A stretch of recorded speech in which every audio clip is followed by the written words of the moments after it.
मैं अंजू। आज का हमारा टॉपिक रहेगा कि निर्विष समाधि को किस प्रकार से सिद्ध किया जा सकता है। लास्ट वीडियो में हमने निर्विष समाधि को पढ़ा था कि असंप्रज्ञात समाधि के दो भेद होते हैं, सभी समाधि और निर्विष समाधि। इस वीडियो में हम देखेंगे कि निर्विष समाधि को किस प्रकार से सिद्ध किया जा सकता है। देखिए, असंप्रज्ञात समाधि में चेतन मन की सारी क्रियाएं बंद हो जाती हैं, लेकिन जो हमारा अचेतन मन है उसमें हमारे जो कर्म हैं, कर्मों के जो संस्कार हैं, वो एक बीज के रूप में विद्यमान होते हैं। यदि साधक को सभी समाधि प्राप्त हो चुकी है, लेकिन निर्विष समाधि प्राप्त होने से पहले ही उसकी मृत्यु हो जाती है, तो उसको जो उसके अचेतन मन में कर्मों के जो संस्कार हैं उनको भोगने के लिए उसका पुनर्जन्म होगा।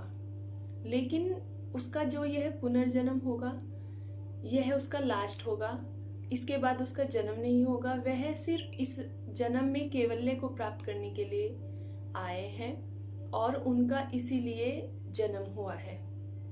इसीलिए वह इसमें अपने सिर्फ जो उनके कर्म हैं, जो पिछले जन्मों के जो कर्म हैं, उनको भोगने के लिए, उन कर्मों को काटने के लिए वो सिर्फ क्या करते हैं कि सिर्फ दृष्टि भाव से उनको देखते हैं। उसके लिए वे कोई उपाय नहीं करते हैं, क्योंकि वे प्रकृति लय तक की स्थिति प्राप्त कर चुके हैं और उनकी यही स्थिति भवप्रत्यय कहलाती है, क्योंकि इसके लिए उन्हें कोई उपाय नहीं करना है, क्योंकि वे सभी समाधि पूर्व जन्म में प्राप्त कर चुके हैं। देखिए, मैं आपको इसमें एक बात और बताना चाहूंगी।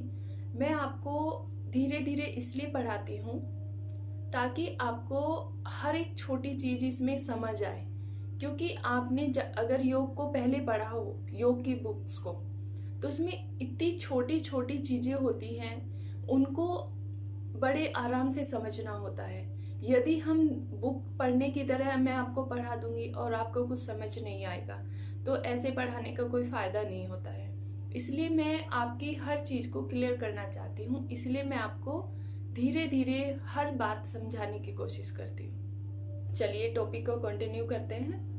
इसलिए निर्विष समाधि को दो प्रकार से सिद्ध किया जा सकता है। एक हुआ भवप्रत्यय, जिसमें साधक को कैवल्य को प्राप्त करने के लिए कोई उपाय नहीं करना पड़ता, और दूसरा होता है उपाय प्रत्यय, जिसमें महर्षि पतंजलि ने कैवल्य प्राप्ति के लिए या निर्विष समाधि की प्राप्ति के लिए 5 प्रकार के उपाय बताए हैं, जिनका पालन करके साधक निर्विष समाधि को प्राप्त करता है।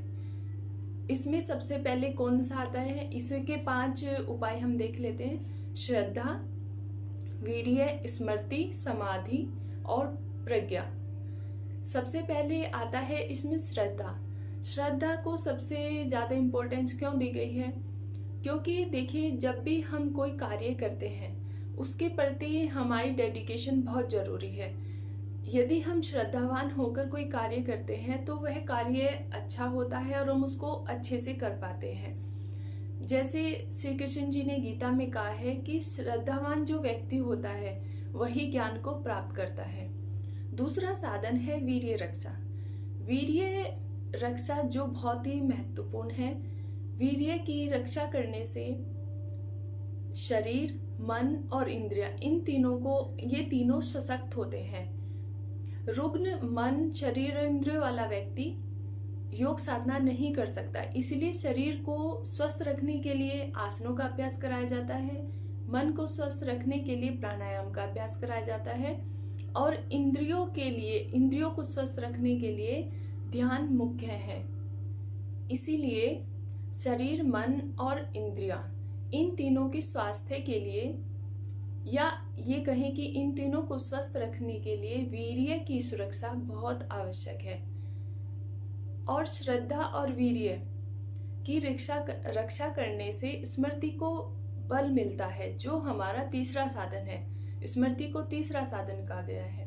इसके बाद श्रद्धा, वीर्य और स्मृति, जब ये तीनों सुरक्षित होते हैं, या ये कहें कि जब इनको बल मिलता है या ये बढ़ते हैं, तो समाधि का लाभ मिलता है, जिससे समाधि में पहुंचने पर साधक को आत्मज्ञान होता है और उसका अंतःकरण शुद्ध होता है।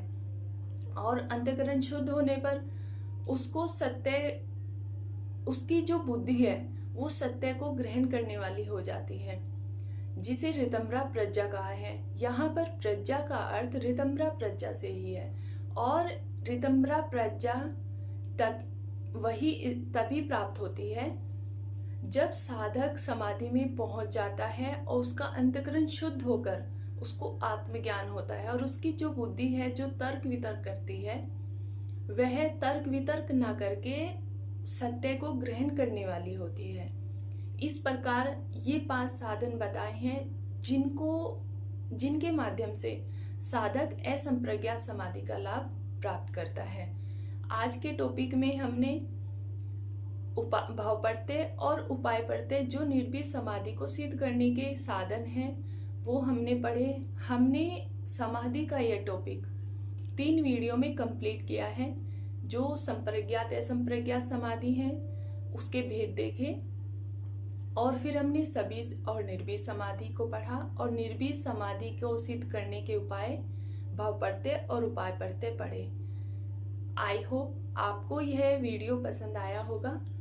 और यह टॉपिक ज़्यादातर स्टूडेंट्स को कंफ्यूज करने वाला होता है। वह कंफ्यूज रहता है कि ये वितर्कानुगत समाधि क्या है, और ये विचारानुगत समाधि क्या है, ये निर्भीक समाधि क्या है, ये सभी समाधि क्या है। इसलिए मैंने समाधि के इस टॉपिक को इन तीनों वीडियो में बड़ी आसान भाषा में समझाने की कोशिश की है। अगर आपको इससे रिलेटेड कोई भी क्वेश्चन हो तो आप मुझे कमेंट कर सकते हैं। आज के लिए इतना ही। Thank you.